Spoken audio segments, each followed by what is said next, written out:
You often hear about studies of animal intelligence and behavior, but tonight we explore a different question. What can we learn about ourselves from studying the inner lives of chimpanzees?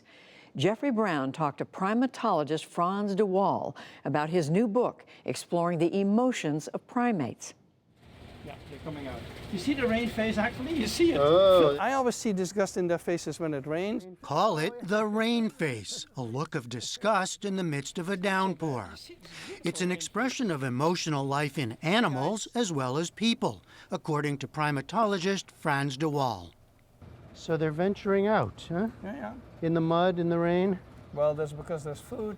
We all had our rain faces on during a recent wet visit to the Yerkes National Primate Research Center, part of Emory University outside Atlanta, Georgia, where de Waal has worked for nearly 3 decades. They don't like to get their hands wet, you know? You see that? And helped change the way we think about animals and humans. So you don't buy the idea that we could say disgust is only a human emotion? No. I'm not sure that there are any uniquely human emotions. So we may have a wider applicability of these emotions, and they may be more sophisticated, but they're not fundamentally different. I haven't seen anything of a fundamental difference in the emotions.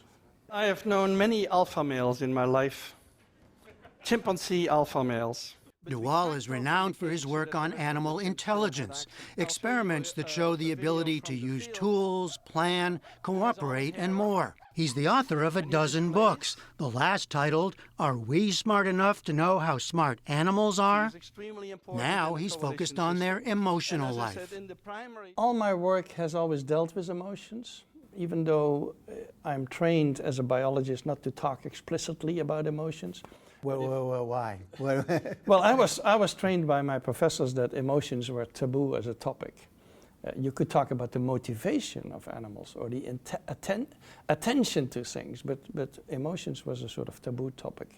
The change in thinking over the last 2 decades is reflected in de Waal's new book, Mama's Last Hug. Mama was an elderly chimp nearing death. In 2016, Jan van Hoof, a mentor of de Waal's, who'd spent years studying and bonding with Mama, came to pay a final visit. Mama locks her old friend in her arms, a rare physical display of affection between the species. It's almost as if she's calming him down. I think Jan, who was my professor, so I know him very well, I think he must have hesitated because we never go into a cage with a chimp. That's dangerous. It's just not done. So to go in there, he must have been a bit nervous, and it's almost as if she has sensed that, and she calmed him down instead of him calming her down. What's going on here? De Waal cautions against speaking of Mama's feelings, which he defines as her internal subjective state. But it is possible, he believes, to observe behavior expressing emotions, such as fear, amusement, and empathy. The human studies of empathy started with children, where scientists would ask a family member in the home to cry, and then they would see how very young children respond to them. And very young children who can barely walk, they walk up to this person and touch them and stroke them and try to calm them down.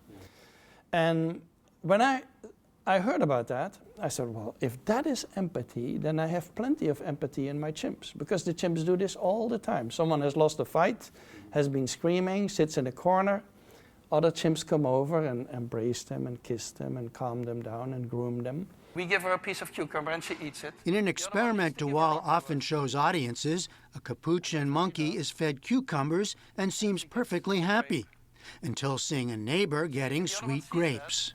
People laugh because they laugh because they suddenly recognize themselves in the behavior of animals. Yeah. And they're sort of nervous about that, I think. Monkey number 1 now emphatically rejects the lesser treat. Later with chimpanzees we found even more complicated. In chimpanzees we find that the one who gets more may also object to it, not just the one who gets less. So we reached the conclusion that the sense of fairness of humans and the sense of fairness of chimpanzees is maybe not that different. From his office overlooking the chimps' habitat at Yerkes, de Waal has spent years observing personalities. He knows all the individual tics of each chimp. That's Azalea. Azalea lost weight. And observing patterns. What happens after a fight? When does one chimp step in to help another? What lures them outside on a rainy day or causes them to retreat? I asked DeWall what we remain unable to know about the inner life of chimps and other animals. One of the most difficult ones is consciousness. And that relates to the issue of feeling. So is it possible that an animal shows all these emotional signs in the face and in the body and in the behavior without associated feelings, without a conscious, sort of being conscious of the emotions? I think it's very unlikely. I think animals like chimpanzees and dolphins and so on, they must have a level of consciousness. But how do we demonstrate that? That is a big puzzle for science. Are there inevitable ethical issues as we learn more about how closely we are related in our emotional life with animals? It has obvious moral implications. I think if animals are machines without feelings or nothing, we can do whatever we want with them. If they're not machines, as the point I am making and many other scientists are making nowadays, we have to be more careful. We cannot go on treating animals the way we do if we have this new view of animals.